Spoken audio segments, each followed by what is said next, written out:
In Mass Effect 2, you are Commander Shepard. The choices you make not only affect the story, but the entire gameplay experience. No two players will experience the same thing. Shepard always has tough decisions to make.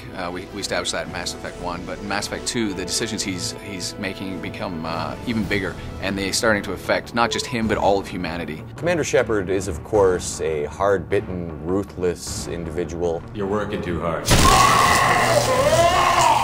Or perhaps he's a kind-hearted, nice individual who helps people out when he can. It's the nature of this game that he can really be anything that the player wants him to be. You'll determine your character's gender, your appearance, your powers and skills, and even how humane or brutal you are. Well, the Paragon and Renegade system works very similarly in Mass Effect 2 as it did in the first game. When you make decisions, not only do they impact the game, but they'll impact the look of your character.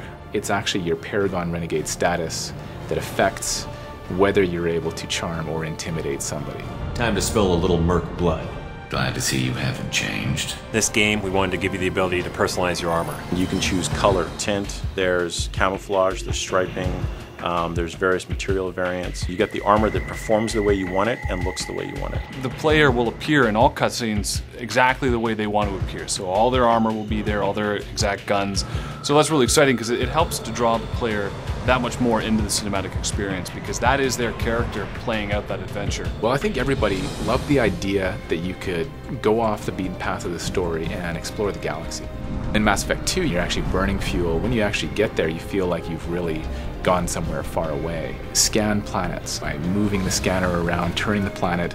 When you find a location, that becomes what we call an N7 mission. The N7 Worlds was a chance for us to really explore those special science fiction moments you see in the movies, and giving the level artists a chance to do something different and unique that you really can't bring to the core game. Some of them are standard length, like 30-40 minute missions. Other ones are very short, like 10 minutes. They all tie back into the main story somehow. They relate to the Collectors, they may relate to the Reapers, ongoing stories with various mercenary groups, Cerberus. These things are all kind of woven through the expanded galaxy. They're optional. You don't have to go out and do these things. But because the idea of Mass Effect 2 is getting ready for a suicide mission, you want to make sure that you have all the upgrades that you need. Just because we can follow the Collectors doesn't mean we can take them out. I don't want to go after them until I know we're ready. If you don't have your guns upgraded, for example, on the Normandy, there will be repercussions in the endgame for not having that. So it's obviously in your best interest to go out and make sure that you explore and do these research missions. Mass Effect 2 is your story.